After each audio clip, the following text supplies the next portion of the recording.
call a meeting that has to do with capital planning initiatives, and I would like to have Mr. Carter talk about the layout for the day. Thank you very much. So if I may, Tony, can we discuss this camera to start with?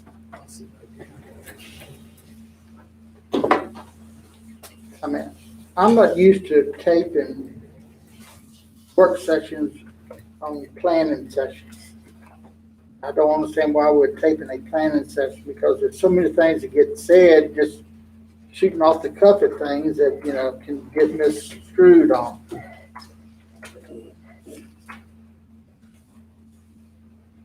Well, anyone else have any comments on that they'd like to share? You know, it doesn't matter to me whether it's on or off. You know, we do have the press in the room. You know, so this meeting is still open. You know, I people do know it's on. A couple of people said to me that they were going to be watching. I don't. Y'all can go ahead for the dog and pony show. We'll see what happens. Okay. It's not planning. Okay. Thank you, Mr. Harvey. Mr. Carter. thank you. Let me, if I may, I'll start by introducing Chip BOS and Christine Jacobs from the Planning Township and PDC. Chip and Christine are going to facilitate the board's actual work once we get to that point on the agenda. And as several of you may know, Chip has done this before, so he's an expert, so I'm glad to have him there. Thank you so much. And then we have Mr. Roland Coots from Davenport. Roland's going to give a presentation. He's worked with Candy, Grace, and me on a financial analysis that he's going to present to the board, which I think you'll find very interesting and hopefully stimulating to as you move forward to work with Christine and Chip. So if I may, the first couple items, Candy's presentation, and then the reports from the county departments, we really want those just to be snaps at the top so that you can get to Mr. Cooch's presentation and then have ample time to work with Christine and Chip. So the intent of those first two items is just real brief to give the board just some very preliminary information and then move forward as quickly as possible. If we have questions, we'll certainly address them, but we don't want you to really focus, particularly on the county staff's input. It's just sort of a reference for now, and then we'll work with the board as that moves forward through the budgetary process. Okay. Okay. Financial overview. Candy, you going to do this for us? Thank you. Ms. McGarrett.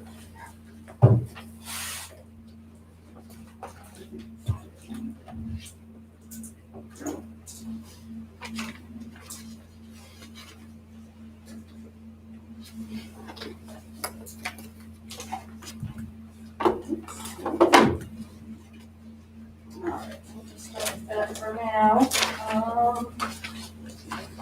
And like Steve said, it's just a quick overview of kind of where we are right now.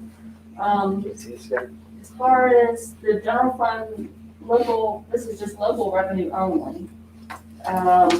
We did a 5-year average to determine what the increase may be for FY22 because we haven't quite developed those numbers just yet. 5-year average increase was 2.83%. So applying that to FY21, we're estimating our FY22 increase in just local revenue only to be $846,257. Now, an item to note is that we started the FY22 reassessment.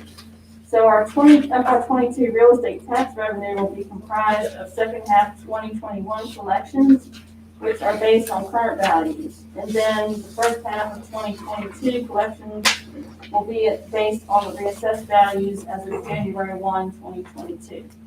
So that's a little bit of a, I don't want to say wild card, but something we'll have to take into consideration in developing the FY22 budget. The next item refers to our general fund balance as of December 30th. Our preliminary general fund balance at December 30th was $22,454,506.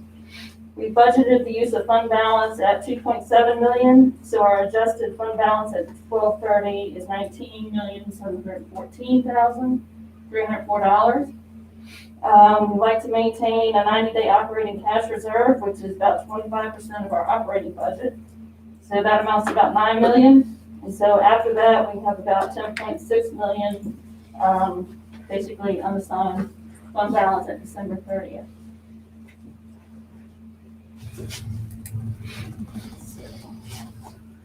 Now, if we scroll down, this just shows what our beginning FY22 debt balances and payments look like. You can see the highlighted items are the debt that's going to be coming off in FY23 and then in FY24. And as Steve said, Mr. Cooper's presentation is going to go in depth a little bit more on some of these items to give you a sense of what our ongoing ability is. So, that's pretty much it in a nutshell for today.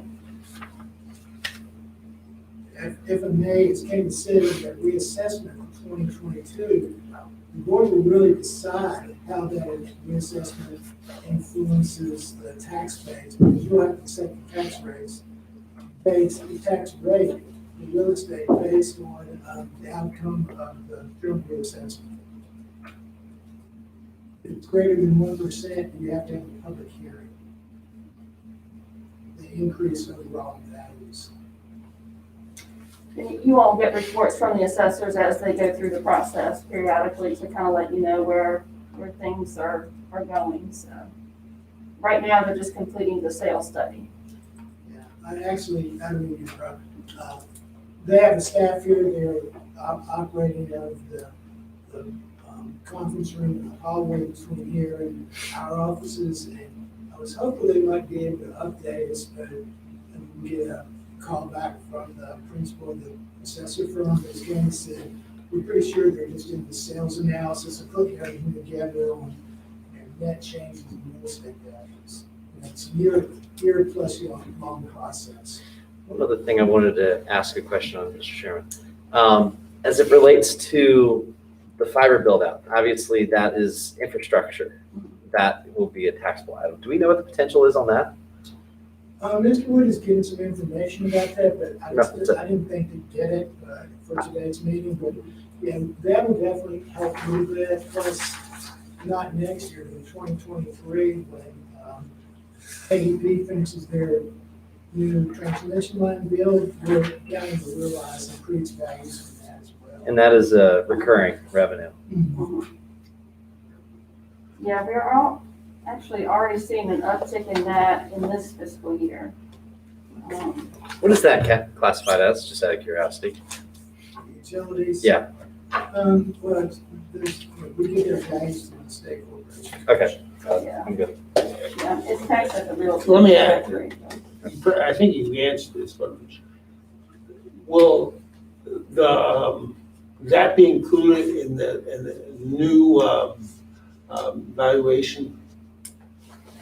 It just depends on when the work is completed and reported in their values. Okay. Because the way it works, if I recall correctly, is they'll report their values to the State Corporation Commission, and we give them back, and then they're inserted, in particular, and well, every fiscal year, but if it changes, from year to year, we'll update those based on the information that's provided to us, or that we can access. But if it is present in the household, it will be part of the value. Yeah, we try to capture everything we can.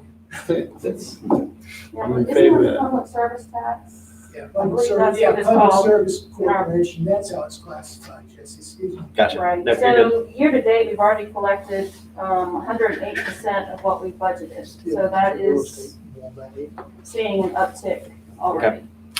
So, I'd actually like to add too, that as of January 28th, our local revenues have been collected at 53.11%, and that's not including the state personal property tax relief amount. So we're doing pretty well overall on the local revenue collection. The increase that we just talked about, public service tax, is there a particular year when we're likely to see the larger uptick there? Would that be next year, 2 years out? 2, 3 Over years? the next few years, however long it takes to build out the fiber infrastructure, you should see an increasing amounts to go along with that. Probably as Mr. Woods reported, the build out in Nelson County of Firefly's network would be sometime in 23. And so hopefully by FY 23, 24, you'll see 100% of whatever those values are. And we'll probably see incremental increases up to the point of they finish their overall project.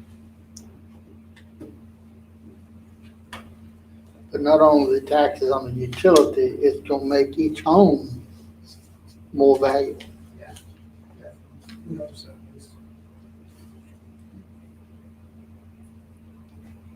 Any other questions for Ms. McGarry? Thank you. All right, Thank so you, much. Candy. Can you send me that? Thanks. The summary of the, you want me to get it out? On this, It should be on the top right. sorry.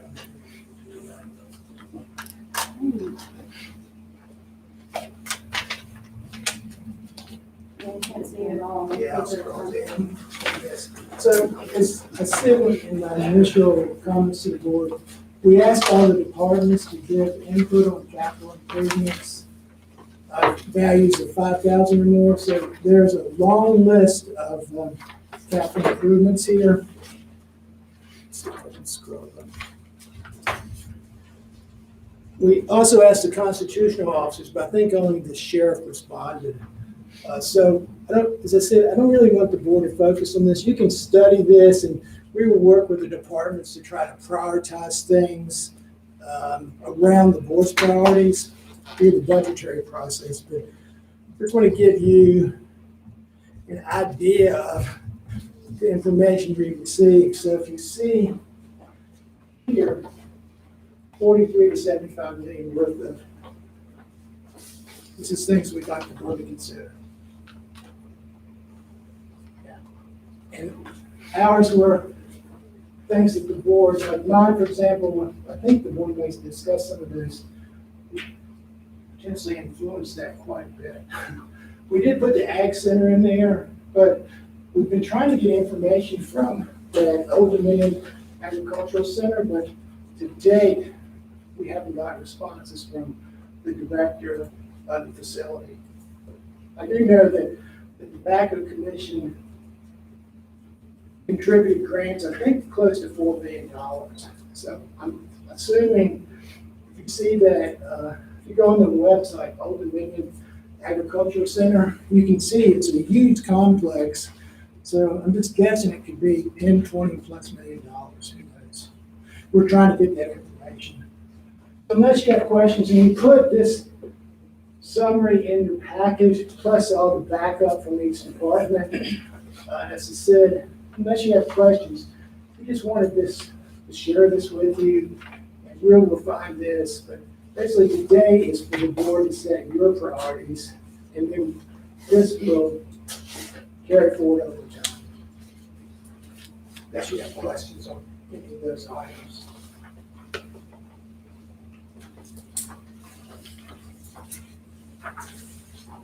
Are there any things in the packet that are not included on this front list? No. So everything, the rest here is all supplementary material. Yes.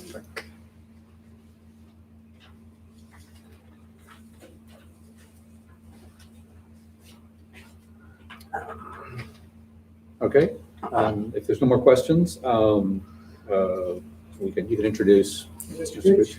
Well, we have Joel's presentation. This is Roland Coots from Davenport.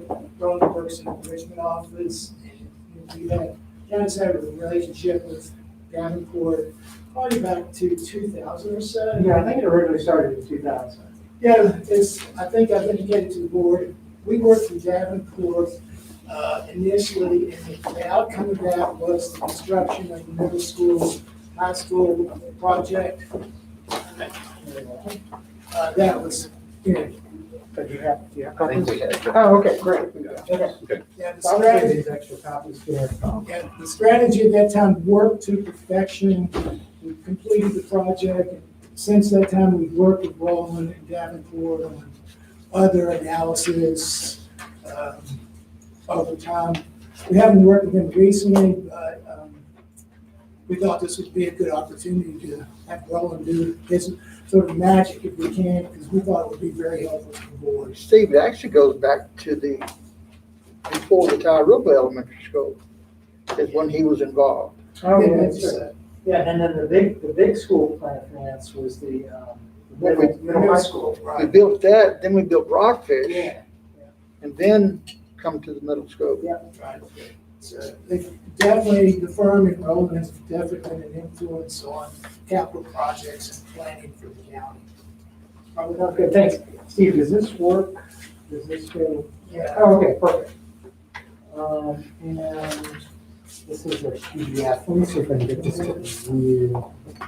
And that pole was right in your way, isn't it? Full screen. Okay, sounds good. Well, it's good. I appreciate the opportunity to be in front of you today. Mr. Harvest, good to see you again. I think since we were here last, it's been a while, so I might not be familiar to many of you in terms of the board, because I'm the board. Total new board. But a little background about Davenport. As Mr. Harvey said, we go back a ways in terms of the school financing plans. We've done some analyses. Now, I'll look at this. The bullet points down there are just some of the things we've hit on in terms of just working with the county from time to time. What we do, my firm is Davenport and Company. What we do is we work with local governments on a financial advisory basis, not only with respect to debt and debt issuance, but also with respect to planning.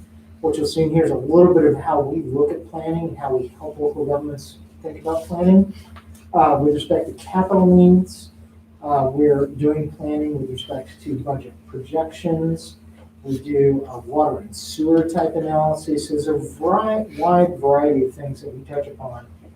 Davenport and Company, and I can get you some follow-up information if you're interested, is one of the largest firms in the Mid-Atlantic region in terms of working with local governments. We go from all the way up in a little bit north of Maryland into Pennsylvania, all the way down to Georgia in terms of the client base. We are perhaps the most dominant firm in Virginia in terms of local government clients. We work up the road, we work in Albemarle County.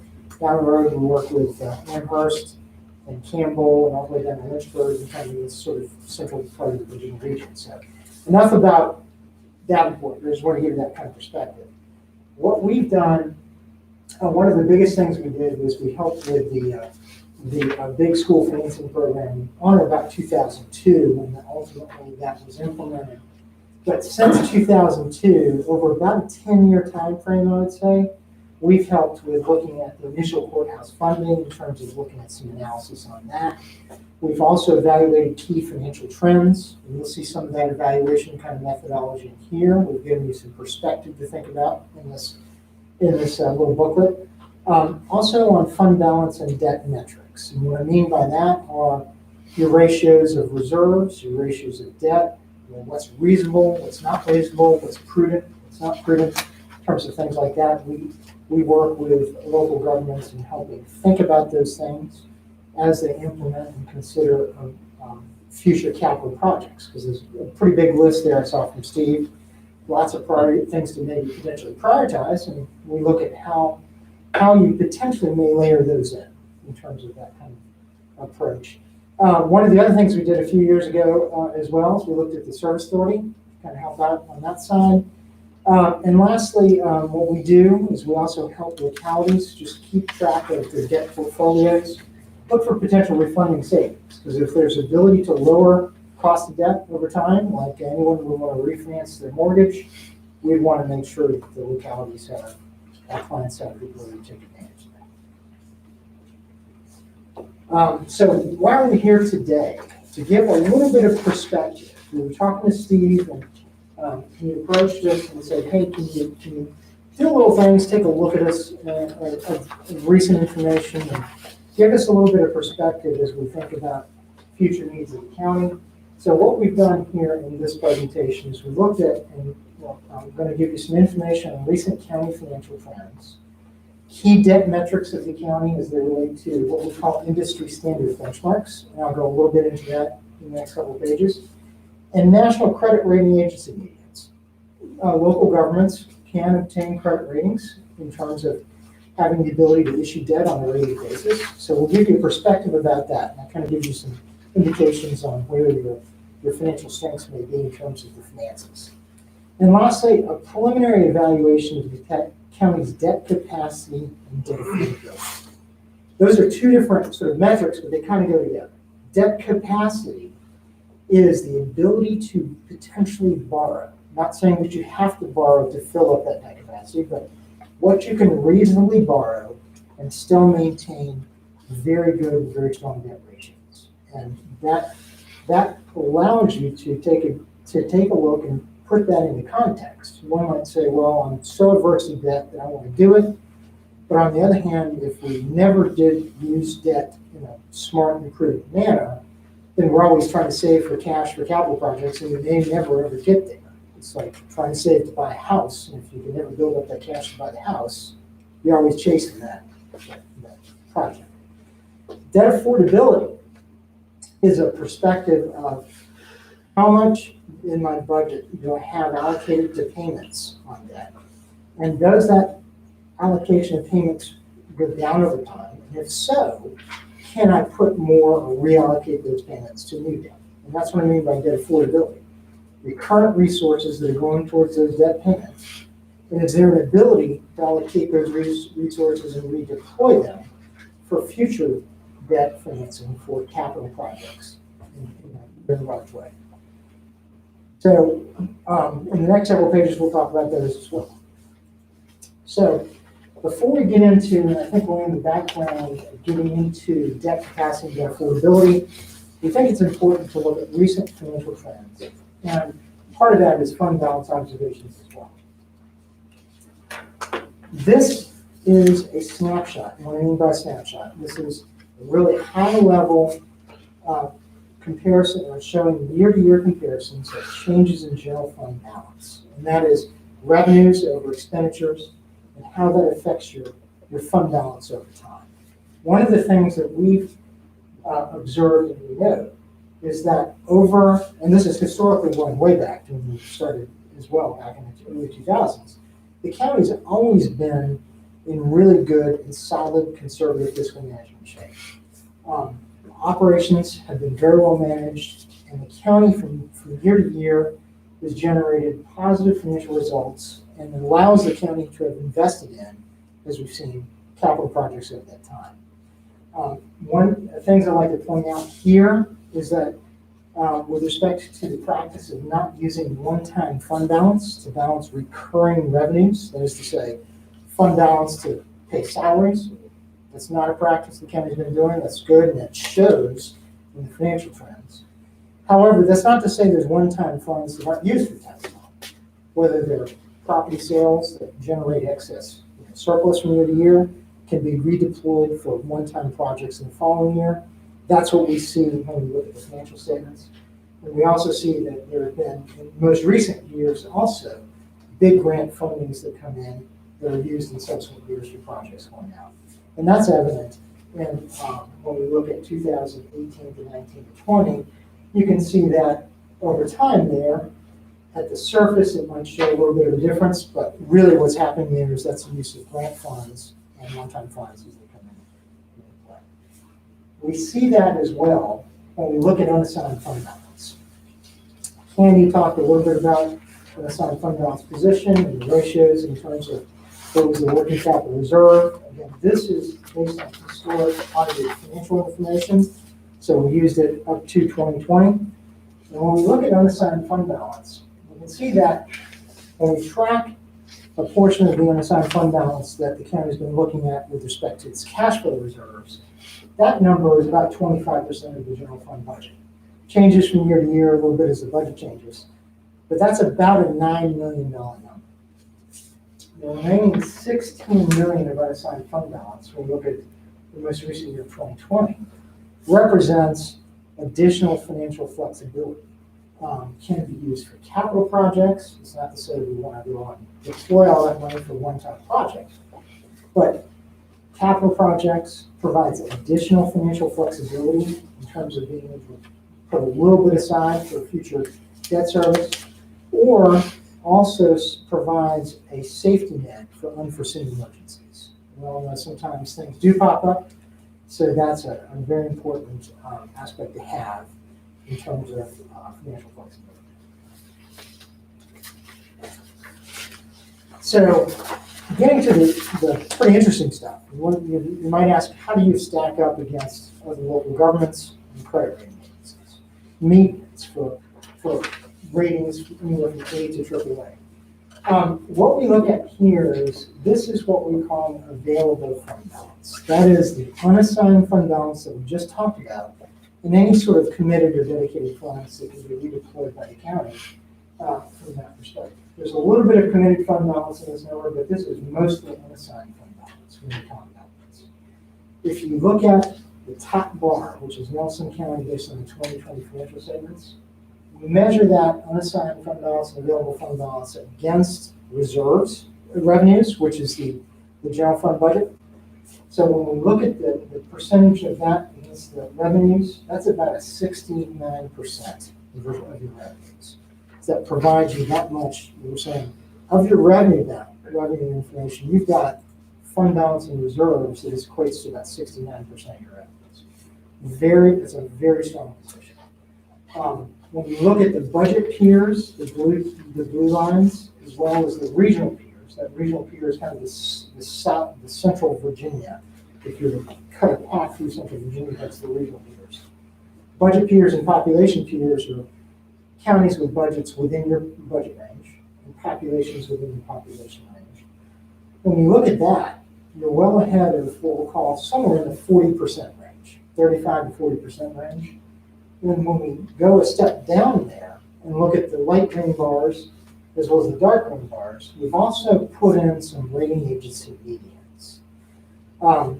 Bond ratings for local governments goes as low as BBB, investment grade, all the way up to AAA. So what we've shown here, for your perspective, is A, AA, and AAA, so the highest categories, because we think if the county were to be rated, it's going to be well above. It's going to be above the BBB. It's going to be somewhere in the AA range, when you think about that. So it's good to have those metrics there. And also, it's a good, we think it's a good perspective to see where the AAAs are as well. In terms of the county's levels of fund balance versus its revenues, it exceeds all of those benchmarks. So it's in very good shape from that perspective. One of the things that we've talked with the county over the years, we've come and talked to the county in the past. One consideration I'd like to leave you with a thought there is that potentially adopting formal financial policy guidelines that may put a target range with respect to this unassigned fund balance. It's not to say that it is it's something that can obligate future boards, but what it does is it establishes kind of a precedent that is a best practice from the Virginia Local Government Finance Officers Association or International City Management Association. It's a standard practice that is widely used by many local governments to kind of set that target range and kind of prudent financial management going forward. The next section here is talking a little bit about the debt portfolio and then getting into debt capacity and debt affordability. The existing tax-supported debt, that is to say, we're not including any service-supported debt in this perspective. This is all tax-supported that's paid for by the general fund. And the existing debt profile of the county is comprised of debt that's paid for general projects as well as school projects. And you can see that as we look at this debt, that's principal and interest on the left-hand side of the page shown in that graph. And you can see that it's fairly flat from 21 to about 24, and then it starts dropping. What we do here is when we look at debt and kind of take an analysis of the debt portfolio, we say how much of that principal is paid off in the first 10 years. It's a key standard credit metric and a key standard approach to evaluating how fast and how well we manage your debt. It is to say you're not pushing so much out to future generations. You're kind of balancing out that aspect. Typically, a good practice is anywhere from 50 to 60% of your debt portfolio at any time is paid off in 10 years. That's a standard practice. If you think about it in comparison to a 30-year mortgage or a house, a typical homeowner is paying probably 25 to 30% of their debt off in 10 years. Here, when we look at this, the ratio that you see on the right-hand side of the page, 2021, is 98%. So as we stand in 2021, you're paying 98% of your debt off in the next 10 years. When we go to 2022, 100% of your debt will be paid off in the next 10 years, and so forth. And then what that means is also, is we think that's a good opportunity to look at where the debt position is, to think about layering in your projects, and we'll show you that in the next couple of slides. But within your current debt portfolio, we've reviewed all of your debt obligations for potential refinancing opportunities. We think there's a preliminary estimate of a savings opportunity with respect to its 2012 lease revenue bonds. Our current estimates right now is about $245,000 of savings, and that translates into about 4.6% on a present value basis. That's the way we measure. As financial advisor, we would say, is it worth your while to refinance that? Anytime you get to a present value basis over 3%, it's considered generally a worthwhile transaction to do. That's not just our estimate, but that's an industry standard sort of benchmark to try to see. If we're saving at least 3%, it's something that may be worthwhile to think about. On the next page, getting into your debt portfolio and what that means in terms of debt capacity. We've looked at debt versus assessed valuation. As I've talked about some key debt ratios, this is one of those key debt ratios, which really answers the question, can I borrow that with respect to how much can I put against the assessed valuation? Kind of a benchmark, because your assessed valuation of taxable property is your biggest driver of your local revenues. And when we look at this, we're saying, okay, are we really leveraging our taxable base that much, or not at all? What we're looking at here is when we stack the numbers up against the county's current tax base, your outstanding debt at this point in time is about 0.7% of your taxable assessed valuation. That is, if you look down at the rating agency considerations when they evaluate debt levels, that is a very strong AAA rated level there. That's the best you can get in terms of that sort of category. Now, what would be considered, standard levels or prudent levels? You can see as we measure and compare you to the regional and budget peers, as well as the national medians and the Virginia medians. You can see we're well below that. But one thing I'd like to point out is that box that's shaded between 3 and 3.5%, depending on the local government, generally speaking, that 3 to 3.5% is what we see as a reasonable industry standard benchmark to not be close. It doesn't mean we say you should borrow up to 3.5%, but it's just something that we say if we're in this range or we're below that range, we're managing our debt in an appropriate manner. The one thing I'd also like to point out in this chart, you can see that the national levels are a lot lower than the Virginia sort of budget peers, as well as the Virginia rated medians. The one primary reason about that is because in Virginia, local governments are responsible for incurring debt for the school boards. Nationally, typically from state to state, those states that factor into these categories have school districts with their own taxing power. So that debt is off of the local government's books in that respect. So that's why the national levels always look a little lower, Virginia levels always look a little bit higher. The second key debt metric I'd like to talk about today is debt service versus expenditures. And this is your actual comparison of a payment, your annual payment, versus your annual budget. What we're looking at here is really, this is an element of affordability. That is to say, how much of your budget really gets into debt service payments. And when we say by debt service payments, they're fixed costs. You can't really adjust them. Once you incur that debt, you gotta pay that debt. Here, we're looking at the county's current ratio of about 6.9%. And as we look at that level, again, that's still in the very strong and the best category there. When we look at S&P's levels. Sort of to reiterate what we talked about on the previous page, a good industry standard benchmark, if we look at it, is in the 8 to 10% range. That's typically where we see most localities try to manage their level not to exceed that 8 to 10% range. And that's one thing that would also potentially go into consideration as well, is implementing some sort of financial policies that kind of govern these sort of metrics. So we looked at capacity in terms of what could be borrowed and maintaining what I'll call debt metrics and debt ratios at certain levels. However, the other key part of that is debt affordability.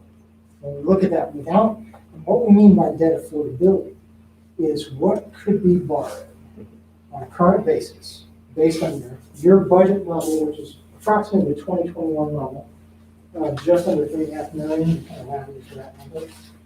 What could be borrowed if that budget were held constant? As debt gets paid off, how could you layer in future debt? And what we see there is really the real affordability on it, what I'll call basic affordability. If we were just to wait until that number, actual payments go down versus our relative budget, you can see that the basic affordability starts in about 2025, maybe a little bit in 24, it's hard to see. But really 2025 when that debt steps down. And then in 2029, it steps out again. So those green bars represent kind of backfilling into your natural budget for that service.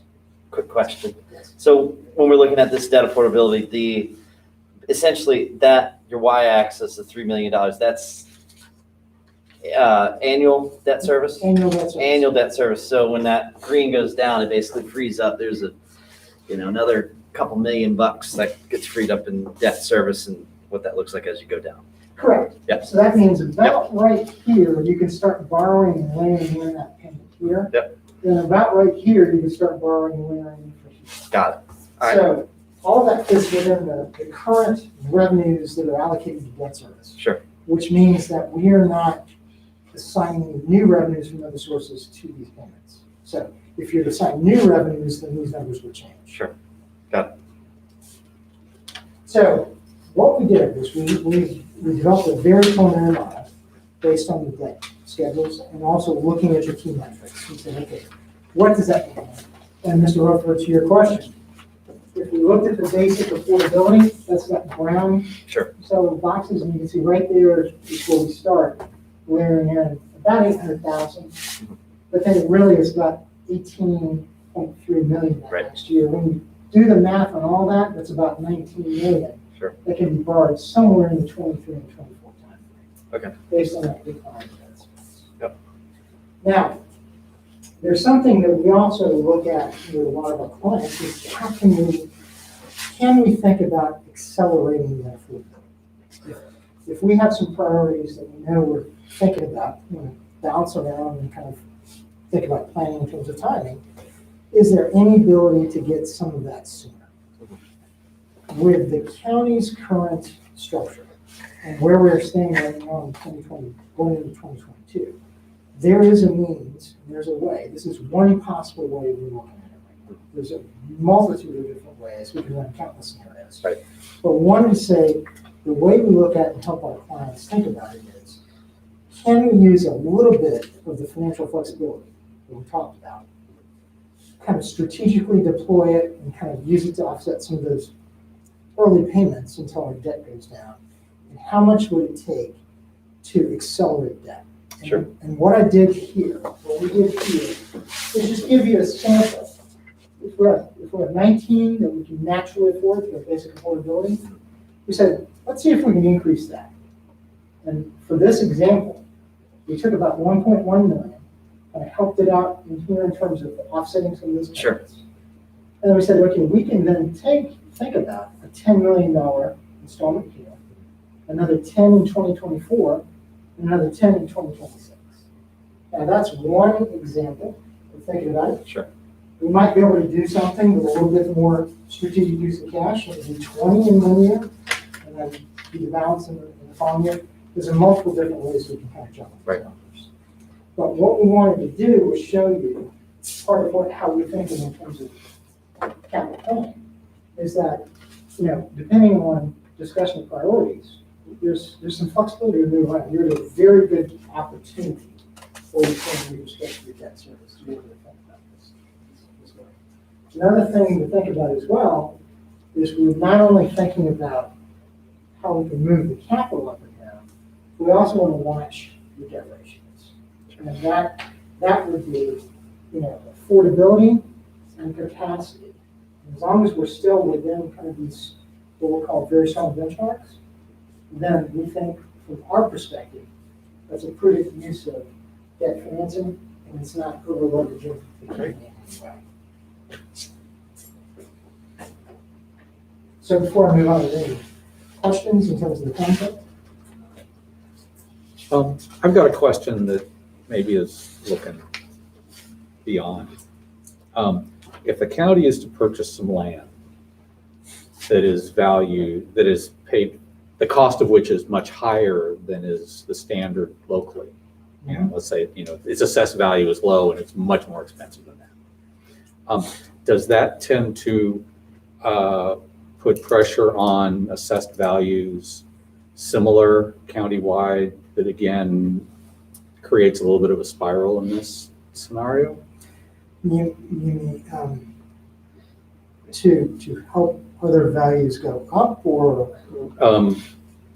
I'm just, any way at all, because what that would do, if it does provide pressure that other assessments and valuations go up, that might increase tax revenue, for instance. It also might put more of a burden on residents. I mean, I'm trying to think about what that specific action. The cause and effect of that. Yeah, It's more of like I mean, it's not, it's so when they're giving out their loan, they're looking at us globally, and it will be assessed on us that way. Our assessments would hopefully potentially go up around it, and then that obviously that's new revenue anyway on top of that. Right. I think that's a natural Yeah. result of buying property for more than it's Sure. assessed. Right.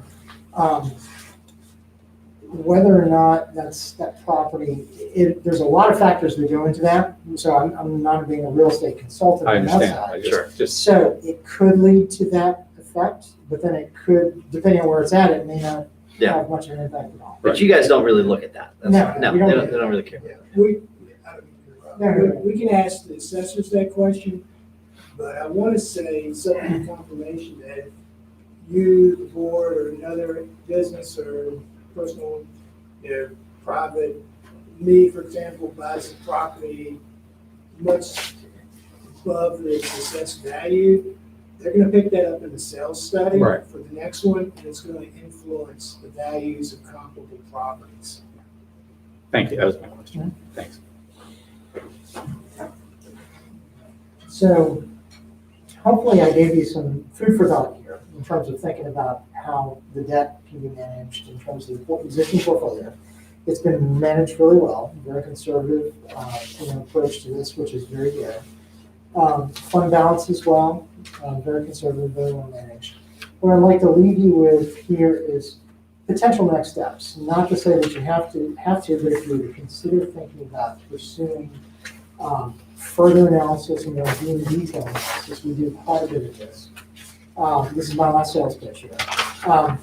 We worked with Campbell County Delaware in terms of their multi-year, basically 10-year school financing program.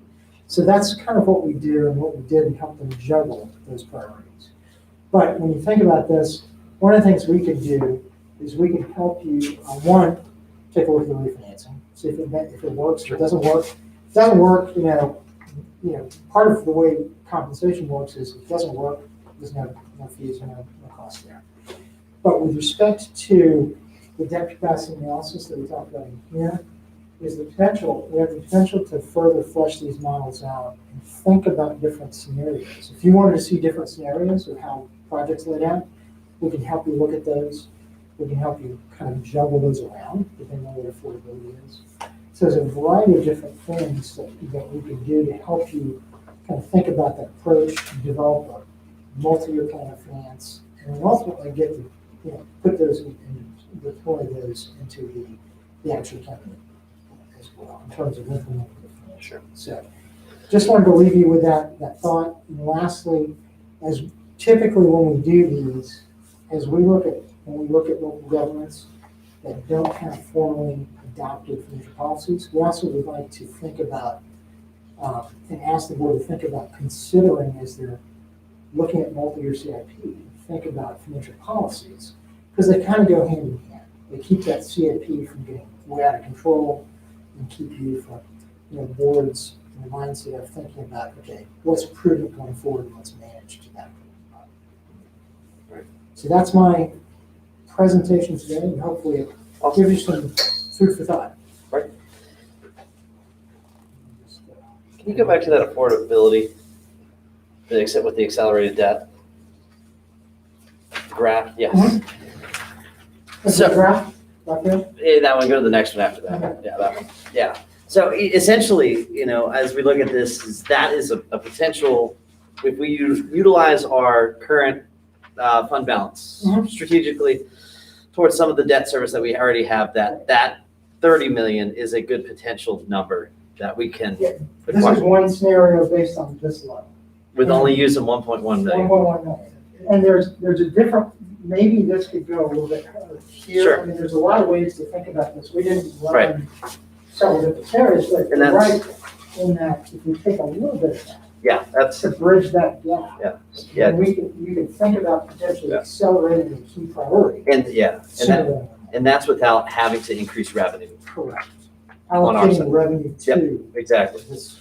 And that's, for the press's sake, that is a phenomenal thing, just for us to look at that number and know that we have the ability to do that with utilization of only 1.1 million, Mhm. maintaining our AA bond rating, and still have that ability to do a major capital improvement of 30 minutes. Right, maintaining metrics within that. You don't have a Absolutely. rating yet. Yeah, But right. maintaining metrics within those categories. Sure. And then also being able to think about, okay, if there's a project that just hasn't taken off in a while, Sure. and we need to we'd like to get it done. Right. You can think about just a little bit of capital fund, reserve fund balance to kind of help that, and accelerate it to, the next budget cycle. Awesome. Love it. If I may, just as Roland said, what we wanted this to read into was you establishing your priorities, and hopefully we could then work, if the board really wants to we really want to do this project or this project, we could work with Davenport to do what Roland's presented here, keep the county strong. As Roland said, this is one example of what multiple examples that we could work with and show the board based on what you want to do moving forward, or if you want to do nothing. But I'll give the board an example. When I first came to work for the county, I still remember, some of you may not remember this person, but the school superintendent at that time, now I've forgotten his name, would come down to my office and said, we have to build a new middle school. You have to increase taxes 26 cents. And I told him, his name was Ernest Worley. And we had a good relationship, but I tell him whenever he told me that's Ernest, go back upstairs. That's not going to happen. So, we worked with Roland and his firm, and we developed a strategy that the board increased taxes by 5 cents. It was a 10-year strategy that when we got to year 10, everything would be the same financially as it was the previous 10 years. We built that middle school, renovated, and expanded the high school. 10 years later, the formula proved to be correct. So I would just say, don't necessarily be stuck by this. There's a lot of things we could possibly do. A lot of different ways we can juggle the math around. Awesome. Well, thank you very much. Thank you. Thank you, Raul. Good seeing Good to you. see you, Mr. Armstrong. Thank you, Mr. Gooch. Okay. You want to take a break for a minute or what? Yeah, be good. Okay. So about 2:05, we'll reconvene.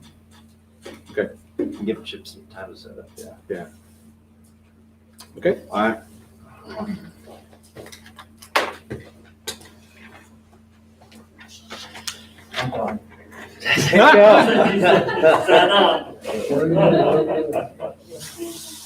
What's that? We're taking a break. Yeah, a recess. Well, you go back, get water. Yeah. Okay. What? This.